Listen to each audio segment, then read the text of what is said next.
clairement, on parle d'une protection différente. On parle d'une protection à l'ancien, selon le statut de Dhimmi. Et un moment important qui, après la fin de la guerre, ne se reproduira plus. Des communautés dans lesquelles les élites avaient tenté de se détacher de l'héritage musulman sont retournées à être défendues selon ces principes de protection. L'État républicain français, qui avec Vichy avait trahi ses idéaux plus importants, était remplacé par des autorités musulmanes. En ce moment, dans ces cas, ce n'est pas important, à mon avis, comprendre si les actes des chefs musulmans ont été faits seulement pour des raisons politiques, pour montrer leur ouverture, si c'était une ouverture formelle. Ce qui est important, à mon avis, c'est qu'il y a une absence d'une réelle prise de position contre le roi racial au niveau des élites françaises.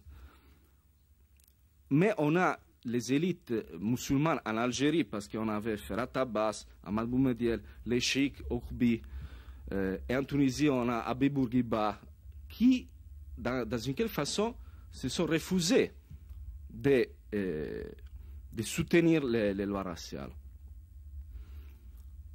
Ça, c'est la différence, à mon avis, entre les situations. Et en même temps, on a ces espèces de retour au paternalisme, à la défense des Dhimmi.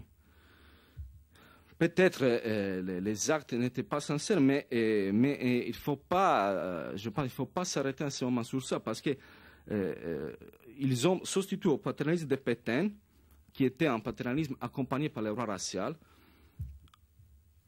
une espèce de paternalisme à l'ancienne, qui était peut-être plus compréhensible pour la population, plus acceptable.